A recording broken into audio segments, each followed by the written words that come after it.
We remain steadfast in our commitment in delivering local news that matters. Stories that inspire. Enriching the lives of Filipinos in the Philippines and across the globe. This is your GMA Regional TV. Buong puso para sa Pilipino. Kini ang GMA Regional TV Live.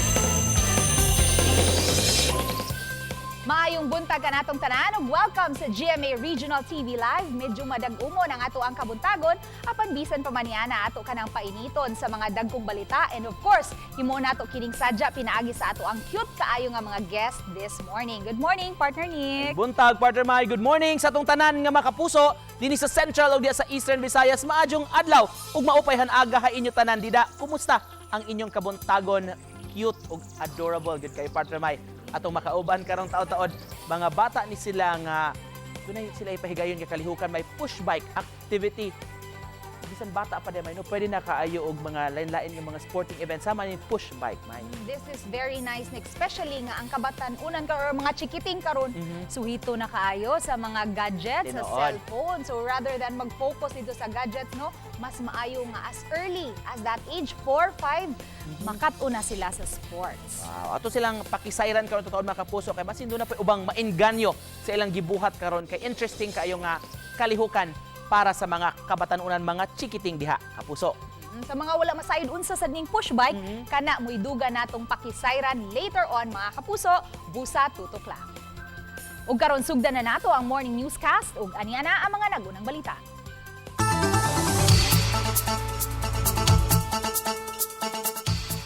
Moabot sa 7 ka mga iro ug 5 ka mga iring sa usa ka compound sa Mandaue City nangamatay human giingong gihiluan. Ang mga tag-iya may reklamo na batok sa gituho ang responsable. Ani ang report. Benji! Nara, di ada pita. Nagluya na dihang nakitaan sa yang amo kining iro nga si Benji. Gisuwayan pa nila pagtabang apan namatay ra gayon. Dili ra di ay si Benji ang namatay gikan sa mong compound sa may barangay Kabangkalan. Nasayran nga may pipilasab ka mga hayop sa kasilinganan nga kalit lang nagluya, nagsuka ug namatay. Hilabihan ang kaguol sa mga amo sa nahitabo. Maningkamot jud ko nga makuag justice basig iro ra na siya kay wala ko'y anak nga laki, ang akong gikuan nga laki kanang iro. Si Benji mo sakit kay akong kuan, sakit kay akong dughan nga namatay. Ingon ana lang muna ang sudan ato lami kaayo niya. Hiluan lang. Giingong dunay gibutang dapit sa basurahan nga maoy gikaon sa mga hayop. Moabot sa 7 ka mga iro tanan ug 5 ka mga iring ang nangamatay sa maong dapit. Misumbong ang mga residente sa barangay aron i-report ang hitabo. Gisamon sa kapitan ang gitumbok na suspitsado nga nagpuyo gihapon sa maong lugar pagtambong sa hearing sunod simana. Gihulagway niya dakong kalapasan ang nahitabo. Saba ko ng iro. Pero natural man ang iro ang paghut jud makikita ang tao nga stranger nga musud sa compound. So kana ilan na lang i-consider siguro. Alarming din na sa society gud nga ingunana. Uban ni Godfrey Relien, Nico Sereno, GMA Regional TV Live. Gikatakdang gupo na ang duha ka mga skywalks nga maagian sa Bus Rapid Transit kon BRT sa may Osmeña Boulevard ning Dakbayan sa Subo. Ipatuman ang demolition sugod ugmang adlaw, December 7 ug 8 aron makapadayon na ang BRT project nga target unta nga mahuman karong buwana. Apan gilugwayan kini hangtod sa Enero 15. Mulanat sa napo kaadlaw ang clearing operation sa naasoy nga mga istruktura.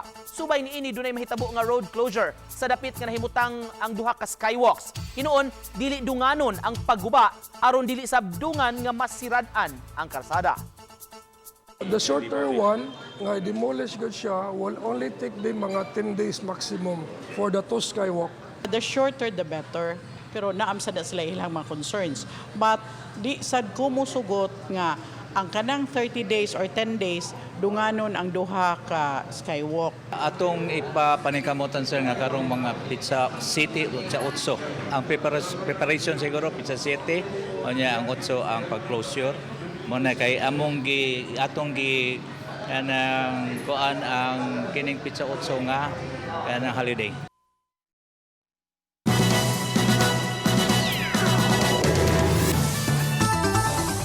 Resulta sa 2023 bar examinations gipagawas na kagahapong adlaw. graduate sa dakong universidad sa Sugbo nag-top 8. Ani ang report.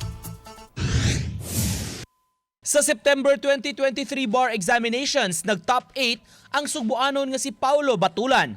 Usa siya ka certified public accountant ug nagtrabaho sa Bureau of Internal Revenue. Working student dihang naglaw ug miangkon nga naninguha gayod sa pagbudget sa oras sa trabaho ug eskwela. Gusto niya nga maabogado aron matuman ang damgo sa amahan nga wala makatiwas. Ang routine kay dili ra man siya during the review. The routine should start sa ibang first year nga pag sa first year law school good. Dili pwede nga banjing-banjingan lang ang first year to fourth year nga maingon ka mamawi ka lang sa review. Since first year, I made it sure na kanang mga major subjects na ako'y personal reviewers. Personal meaning ako gigabuhat. In the event na mag-exam na, di na ako mag-cramming basa sa libro tungkol kay na ako'y personal reviewers. The summary of the book nga gi-refer sa professor and the case digest that I had based sa syllabus. Kaubang nakapasar kang Batulan sa bar ang iyang girlfriend. Samtang gikalipay sa school officials ang iyang kalampusan ug misaad ug pahalipay. This is just the beginning. We actually introduced so many reforms, and I am very happy because we now are starting to reap the fruits. The very start, na student na ako siya, he really excelled. No? There was even one time he was under me, under practice court. During the mock hearing, I cut him off because kay bawon siyang sunod ni istorya. So I told him, okay, you're done. Mana. I arrived here in the university in 2018. When I arrived, I was always praying, Lord, unta may na kami top-notchers. So many times that I failed in my expectation. However, I said today, Lord, danan BID ni, mga postpone victories. So karon po karon nga year nga, karon ang answer sa Ginoo sa pagabuyon nako. So bar exams, mipakitag maayong performance ang mga law schools sa Central ug Eastern Visayas. Top 3 sa dunay kapin sa gatos ka mga first-time candidates ang University of San Carlos. Sa dunay 51 ngadto sa 100 candidates, nag-una ang University of Cebu, ikaupat ang University of San Jose Recoletos. Samtang ikalima ang Dr. V. Orestes Romualdez Educational Foundation sa Tacloban City. Samtang sa law schools nga dunay di mulabaw sa napo ka mga first-time takers, 100% ang passing percentage sa Western Leyte College of Ormoc City. Uban ni Cleofer Lumayag, Nico Sereno, GMA Regional TV Live.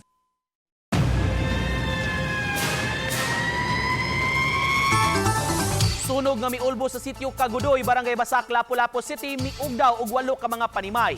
Matud sa Lapu-Lapu City Disaster Risk Reduction and Management Office, ang naasoyng mga biktima sa sunog ang labing unang benepisyaryo sa Rental Subsidy Ordinance. Ani ang report.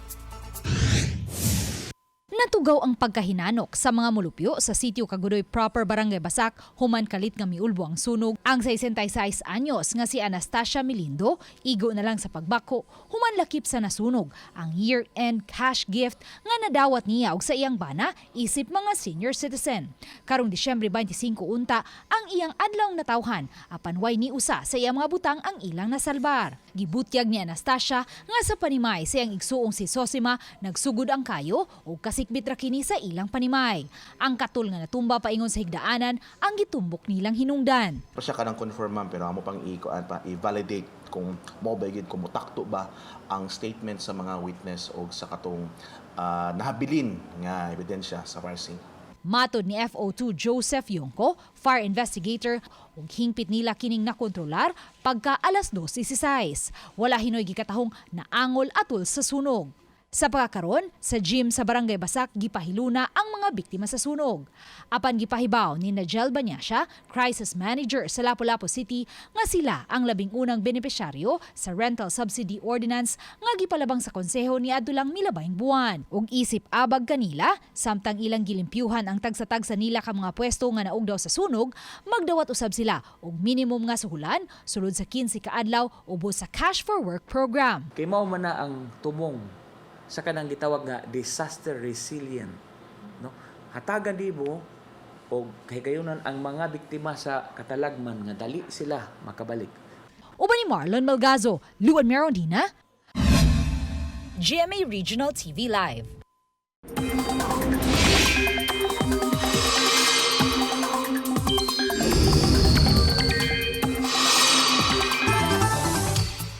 Puso magdala og pag-uwan ang hanging amihan ilabi na sa extreme northern Luzon. Kini base sa Pag-asa. Samtang easterlies ang makaapekto sa sidlakang bahin sa nasod. Sa buntag pa lang lauma na ang mga pag-uwan sa pipila ka bahin sa Central ug Eastern Visayas. Kini base sa rainfall forecast sa Metro Weather. Magpadayon ka na og mahimong halapad ang pag-uwan unyang hapon. Posible ang heavy to intense rains sa lain-laing lugar sa Cebu ug Negros Oriental nga posibleng musangpot sa mga pagbaha ug pagdahili sa yuta busa kanunay nga magmabinantayon.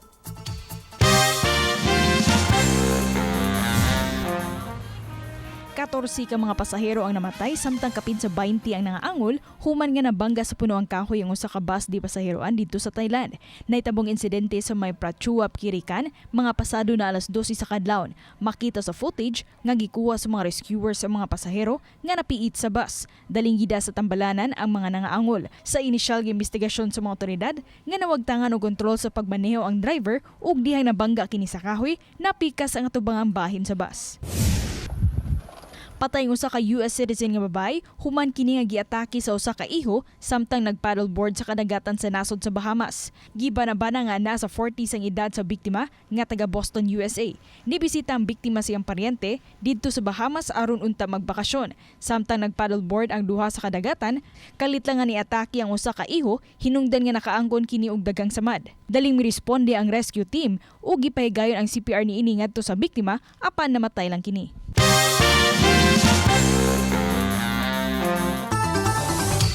Baby nga bagong gihimugso na bangalang nag-utaw-utaw sa kadagatan sa may South Road Properties kagahapon sa hapon. Sa mga hulagway nga kuha ni JR Santos, makita nga namuti na ang masuso nga gituuhan nga nalumos. Mato ni Santos, usa sa unang mga miresponde sa pag-retrieve sa patayng lawas sa mga baby mga pasado alas 2 sa hapon. Dunay ni pahibaw kanila kabahin sa maong masuso. Nasayran o sa ka baby girl ang maong masuso nga gidala na sa punerarya. Gisubay pa sa kapulisan kung posible ba nga gilabay ang bag-ong nataw nga bata o kinsa ang responsable niini.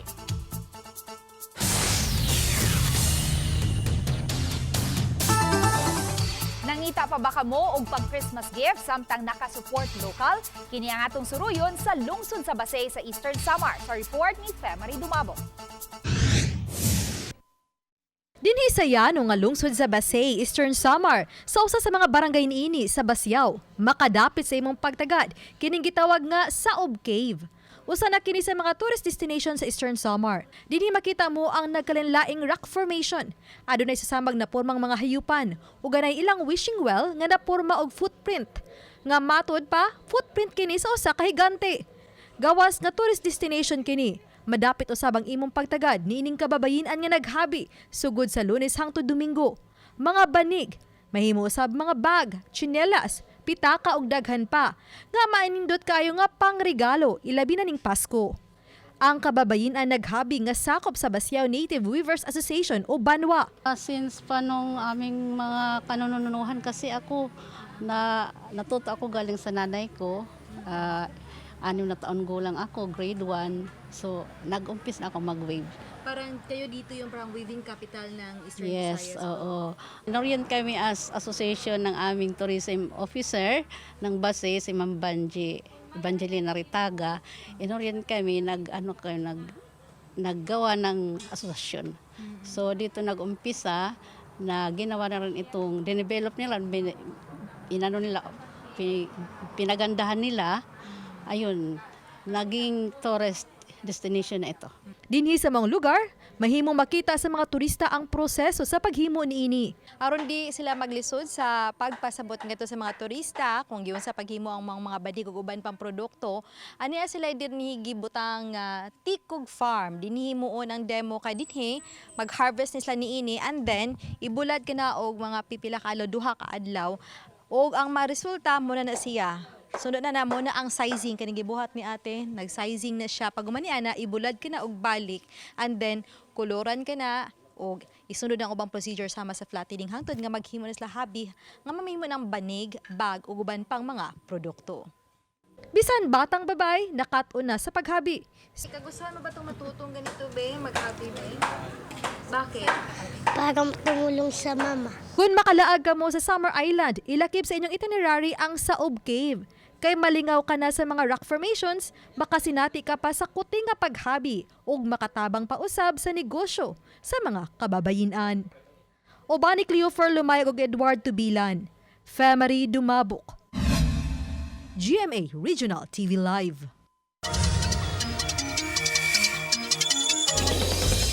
Mga kapuso, di gyud ikalimod ang talento sa mga bisdak, labi na kun pag-awit ang hisgutan.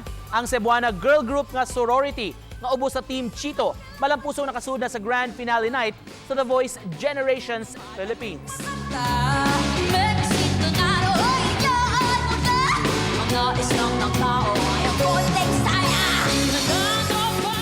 Kadto ang semi-final performance sa sorority nga garbo sa Sugbo. Gikabiliban sa mga tumatanaw sa mga netizens ang ilang timpla sa kanta sa Pinoy rock band nga Kamikaze nga Doobie-Doo. Ug mga adlaw ato silang makauban sa programa virtually sa alas 8 sa buntag pagkahuman kana sa unang hearing.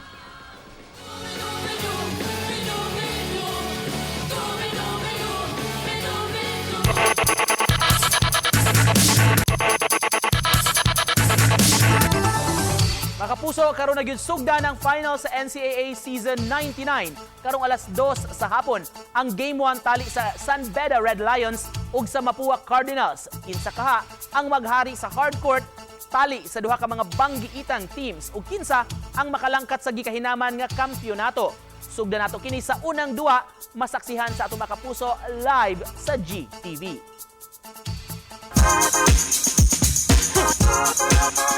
Walay kabutangan ang kalipay ni Black Rider lead star Ruru Madrid sa mga grasya nga iyang nadawat isip aktor ubos sa GMA Network. Mapasalmaton siya sa tanang misalig kaniya, ilabi na sa pagtuman sa iyang pangandoy nga mamahimong usa ka action star. Wala usab nagpauhi ang iyang hinigugma nga si Sparkles Bianca Umali nga mopadayag sa iyang sweet birthday message. Si Ruru Madrid nagsaulog sa iyang adlaw na tawhan ni adtong Lunes, December 4 sa edad nga 26 anyos.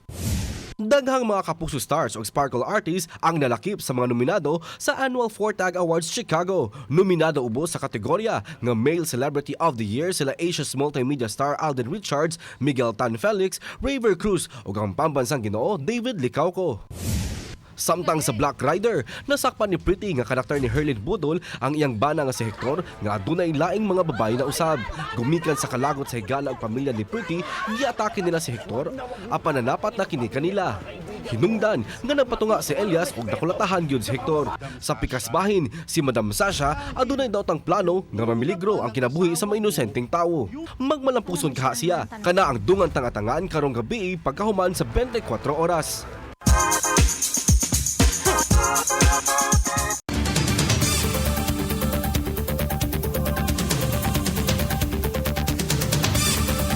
Kini ang GMA Regional TV Live.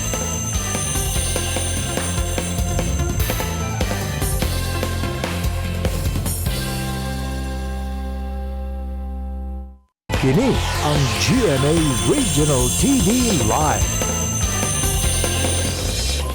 Welcome back mga kapuso sa GMA Regional TV Live. Karong buntaga, makauban natong organizer nagpaluyo nining push bike activity nga himuon dinhi sa Sugbo.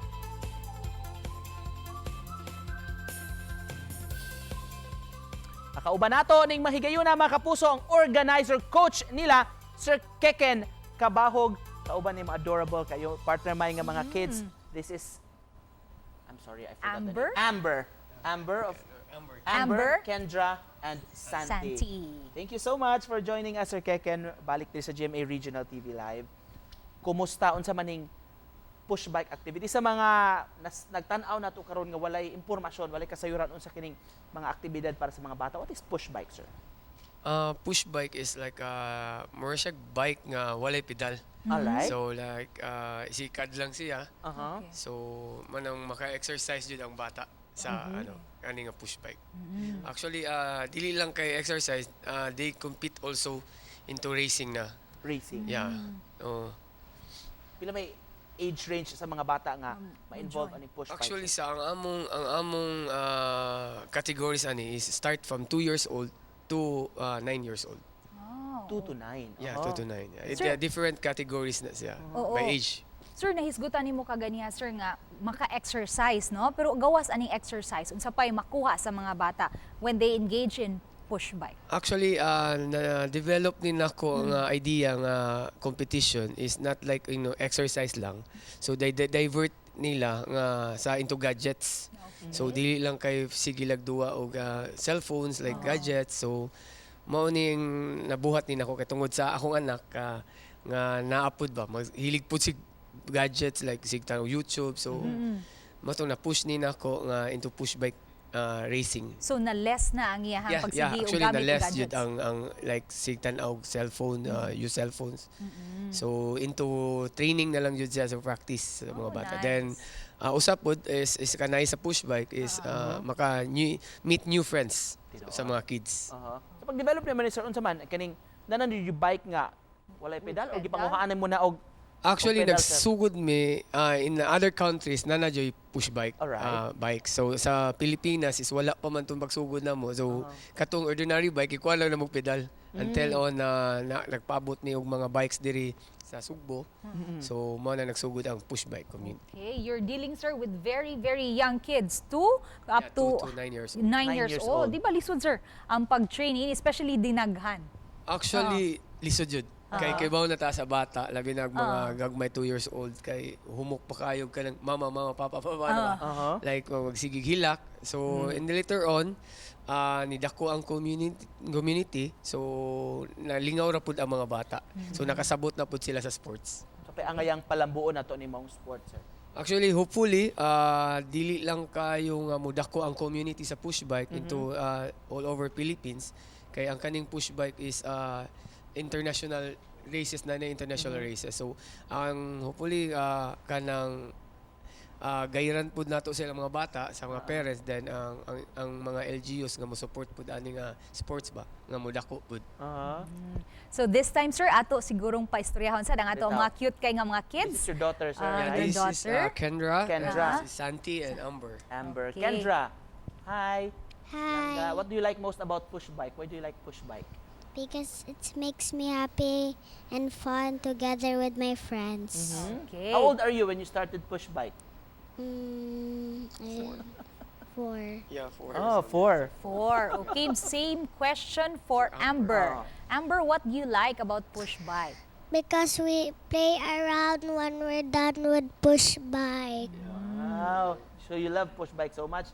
Did you not get injuries? In practicing push bike? As push bike, did you not like once? Not yet. Not yet. Okay. Oh, that's good. Of course, That's Santi. We want to And hear here's Santi. Hi, Santi. How are you? Good. Santi, you want to say something about push bike, or you want to ask the kids to join or try push bike?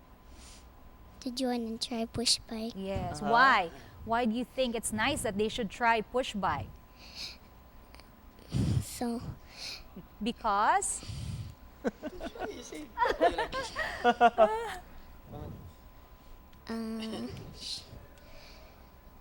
Later na lang ko, no? Iya lang ko Ato na lang silang hangyoon karong taod-taod sa kekeno nga aton paduaon ni mga bata para sa makakita atong mga kapuso diha mga labi na di mga chikiting pud nga nagtan-aw.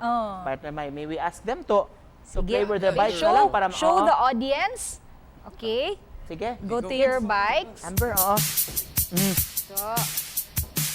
So as young as 2 years old, Sir Keken, pwede na.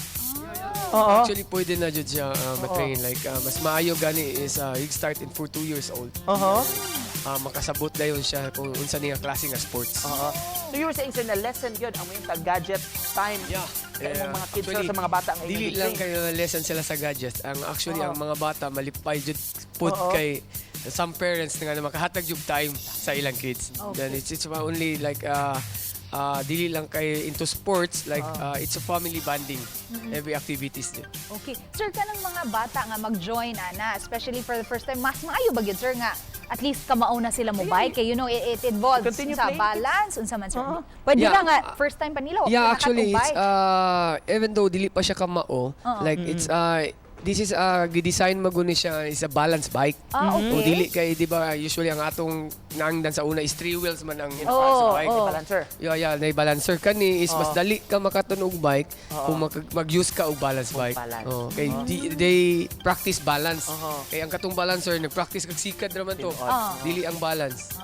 So, kini, whether or not na kay background, sayon ra. Sayon ra.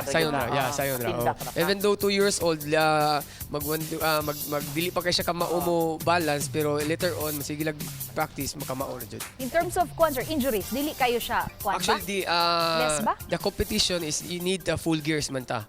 So we cannot join if walay helmet, gloves, and pads, dapat full gears jud. Speaking of competition, sir, doon na may akong activity, no? Imo diri sa Sugbo. Yeah, this coming December 16 and 17, this is first in the Philippines, is National Push Bike Competition. It's from invited from Luzon, Visayas, Mindanao.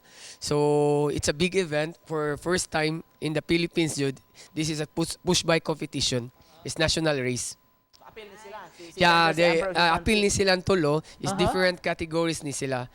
Yeah, that's 6 years old, then it's 6 years old female, 6 years old male, then ours is 4 years old female. So according to age. Ang Yeah, ilang according to age. competition. Very nice. Just to close this, Sir Keke, itong conversation, message lang sabni mo sa mga nagtanaw nato karon maginikanan og mga kids sa Actually, I invite all the parents kung makahatag mo og higayon nga inyong anak nga matanaw, you can visit us in national race. So para katong walay sige hilig og gadget nga bata, so may divert ang ilang kanang mindset into sports, into push bike.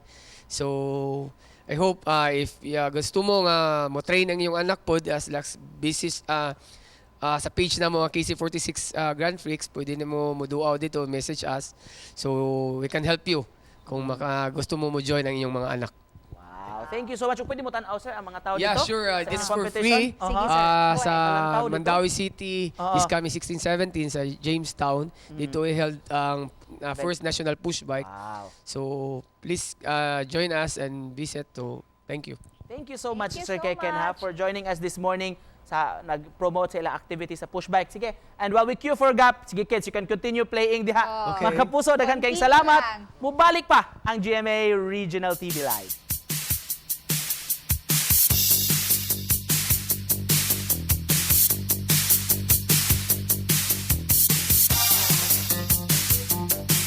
Kini ang GMA Regional TV Live.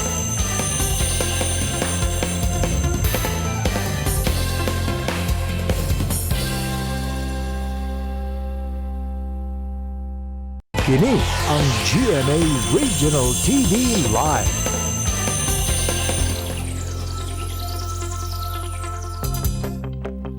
Mga kapuso, aduna na usab kami ikadalit kaninyo gikan ni Sue Weeks, American former basketball player. Sportsmanship is knowing that it is a game. You are as good as your opponents, and whether you win or lose, always give 100%.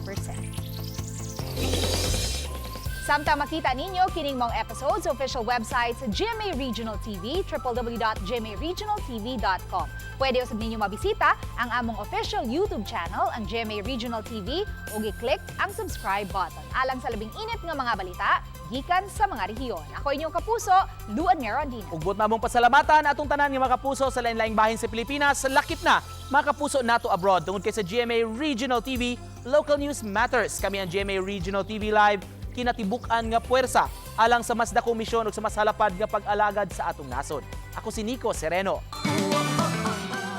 Kaduol na gyud 19 kaadlaw na lang, Pasko na. Happy Wednesday mga kapuso.